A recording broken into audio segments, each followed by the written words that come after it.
Hey there, welcome back to CMTEQ channel. This is tutorial 5 on our series of tutorial on transmission line calculations. Now, this is a typical exam tutorial where we've got an illustration of how capacitor banks are basically used to improve a power factor, basically effect power factor correction.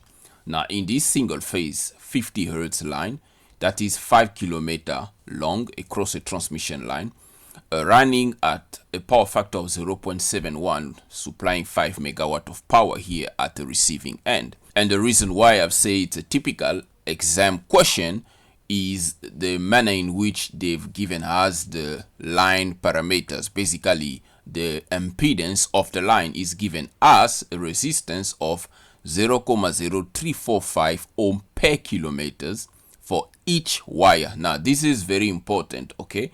It's for each wire. Now, since this is a single phase transmission line, that means we've got two wires, live and neutral. So there is about 0.0345 ohm per kilometer for each wire. And the loop inductance is 1.5 millihenry per kilometer. Now the receiving end voltage is 10 kilovolt. A capacitor is connected across the load to raise its power factor to 0.9 lagging. So that's basically where they're going to place a capacitor here to improve the power factor that is sitting at 0.71 currently to 0.9 lagging. Okay, now the question here is to find the capacitance of this capacitor. Okay, and then we must calculate the sending end voltage with and without a capacitor. Obviously the sending end voltage will be different when we are affecting power factor correction. Great stuff. So without any further ado, let's start by solving this problem step by step. Now, it's always a good idea to illustrate your problem statement via a schematic diagram because that is going to give you a good idea of what's going on. Visualize the problem statement. So we've got a simple short transmission line problem here with an impedance of the line where we're going to have a voltage drop across the line. In this tutorial, we're not going to cover much of the detail covered in the previous tutorial. So the first step here is to calculate the current. Okay, now because we need to find a capacitor bank that will be connected here at the receiving end. So this is going to be our capacitor. Now we don't know what is the value of this capacitor. That's what we're looking for, the capacitance. And we're going to find this capacitor using a different method, the method of the power factor correction, because remember, in order for you to improve the power factor to 0.9 here, you ought to know what is the reactive power that's giving you this power factor in order for you to then improve reactive power compensation so that you can get a power factor of 0.9. That's basically what we're going to achieve here. But let's first get the sending end current or the receiving end current, because this is a series line, so the current will be the same. Now, it is a single phase transmission line, which means we're not going to make use of a square root of 3. So the current will be calculated straight as the receiving end power divided by the receiving end voltage times the power factor. So that's basically 704.2 amp with the current angle of negative 44.76. Okay, now the current angle is obtained simply by taking the inverse cos of the power factor, and that will give you this value. Since it is lagging, then it's going to be a negative angle for the current. Step 2, we're going to calculate the power factor correction capacitor. Now, in order to calculate this power factor correction capacitor, you need to know the original reactive power of this transmission line that basically set up this power factor of 0.71 lagging at the receiving end, so that we can move from 0.71 to 0.9. The original reactive power can be calculated using Q1 is equal to P times tangent of the power factor angle.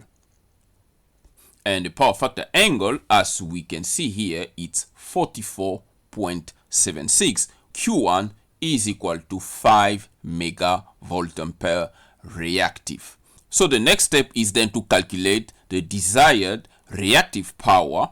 Okay, by the way, if you find this tutorial useful, please make sure you give it a thumbs up and subscribe to CMTEQ channel. That will be highly appreciated. So moving on, the desired reactive power, we can use exactly the same formula here. This time we need to use a different angle based on the new power factor. So we can calculate that power factor angle. That is going to be 25.84 degree. If you are still wondering how we doing this, is very simple.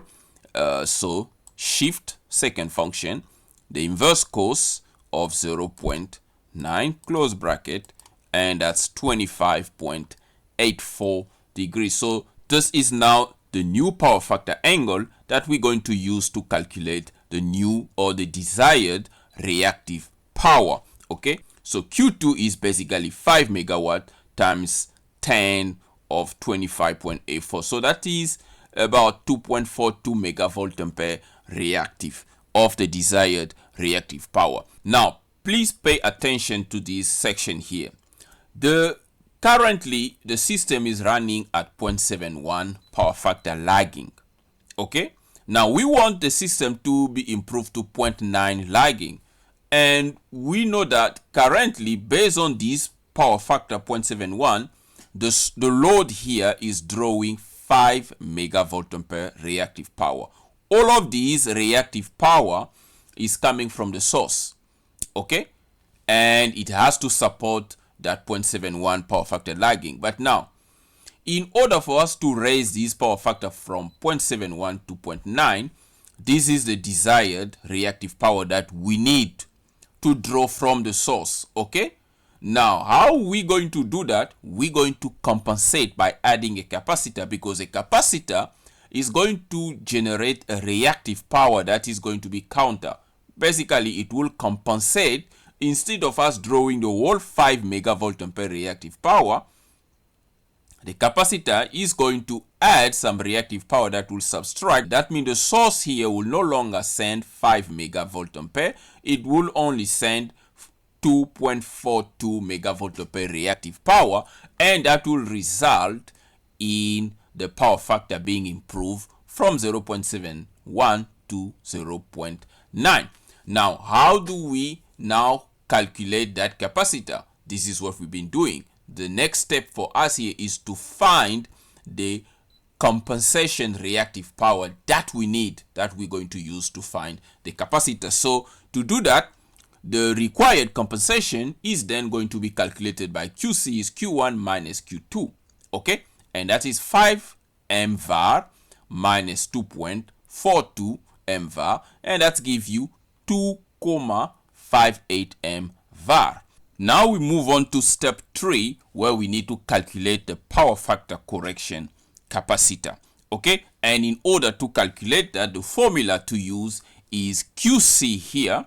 Okay, we use a reactive power formula, that is QC is equal to V receive square. So that is this voltage here at the receiving end, the square of that voltage times basically 2 pi FC, which is basically the capacitive reactance formula here. Then we can go ahead and make C the subject of this formula. So C is equal to QC divided by Vrec squared times 2 pi F. And from here, fill in the blanks. Okay, so C is basically going to be equal to 2.58 mVar divided by 10 times 10 to the power 3 square times 2 pi times F, and that's about 82.12 microfarad. So this is the capacitor you need to connect across this load here, so that you can improve this power factor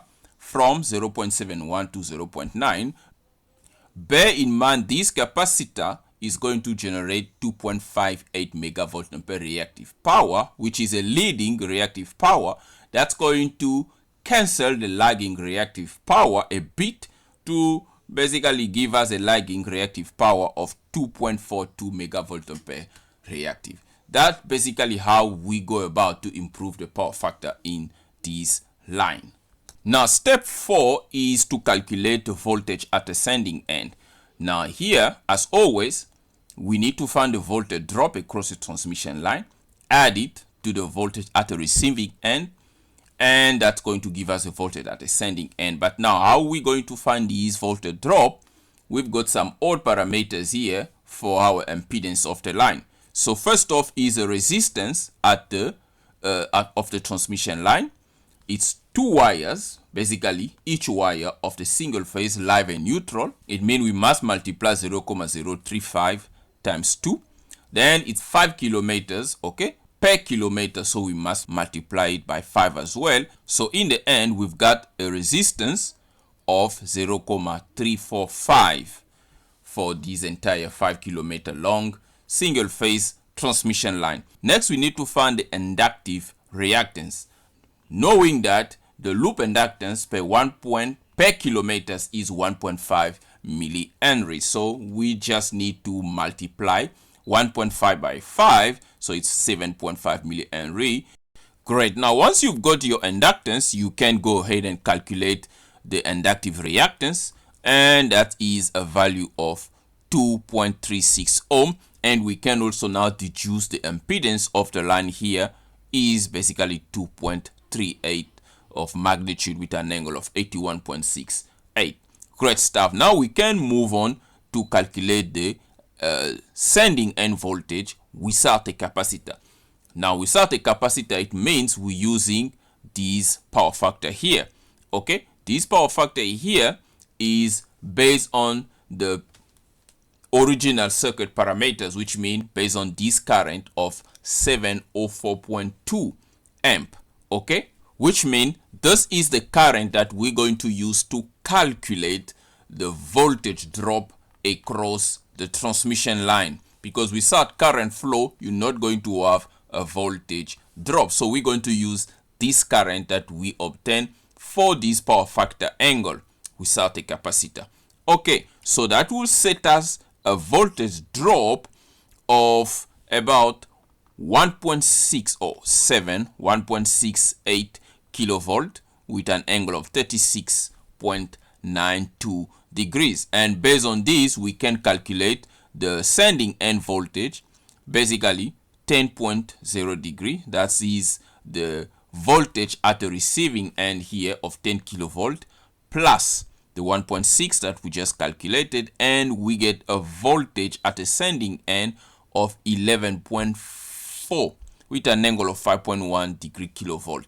This is the voltage at the sending end without a capacitor. Now we proceed with the voltage at the sending end, this time around using a capacitor, basically the power factor correction capacitor. By the way, if you find this tutorial useful, please make sure you give the thumbs up and subscribe to CMTEQ channel. That will be highly appreciated. So moving on, what we need to do in order to find the new current, okay, because with a new power factor, there is going to be a new current on the system, and that current on the system is going to set up a voltage drop that will be different from the voltage drop when there was no capacitor.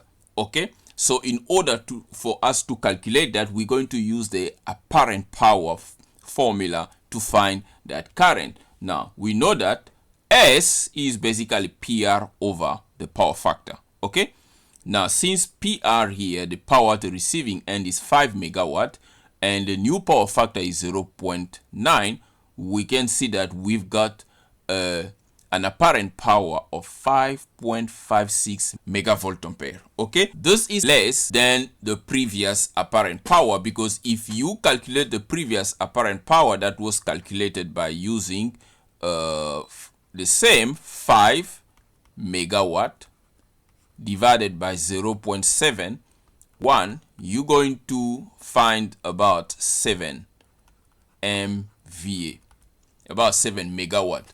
Okay, because the source needed to basically support the high reactive power demand by the load that was dropping the power factor to 0.71. This time around, with this power factor, the S is basically dropping, so we've improved the system. Okay, so having said that, we can then calculate the current by doing I at the receiving end or I at the sending end regardless, it's the current of the line. It's going to be S divided by V at the receiving end. Okay, so that is 5.56 10 to the power 6 divided by V, basically 10 kilovolt, the voltage at the receiving end. So you get about 555.6 amp, which means we know what's the angle of this power factor is. It's basically this. So this here is our new current. Okay, now we're going to use this current to calculate the voltage drop. It's as simple as that. And that voltage drop is basically 1.325. It's even less voltage drop. And the voltage at the receiving end with the capacitor is just about 10.8 with an angle of 5.8. So this is how you approach this type of problem. I know I've gone a bit faster in this last section, but if you have any question and you want more clarifications, or you have a problem that you want to solve, you need some clarification, please drop a comment in the comment section. You can also reach out to CMTEQ channel. You are also more than welcome to join CMTEQ channel membership. That way you're going to receive more in-depth assistance from CMTEQ channel. Now the next question was also to calculate the efficiency of the line. But now this here is very simple. Efficiency, we know that it's P out divided by P in. Okay, so now you need to find the power loss for both of these current, because you have the first current I2, I1 was 704.2 amp, just taking the magnitude, and I2 is 555.6 amp. So you need to find the power loss across the transmission line. We know that the resistance of the transmission line for the 5 kilometer, it was 0.345 ohm.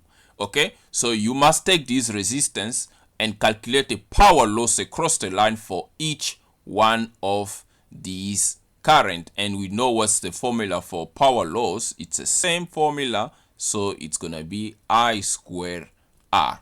So you find the power loss, add that power loss to the sending end power, okay, and then you're going to divide the receiving end power by the sending end power. That's going to give you efficiency on each case, with a capacitor and without a capacitor. So let me know in the comment section if you're going to attempt that, if you're going to find the answer, but it should be very much straightforward.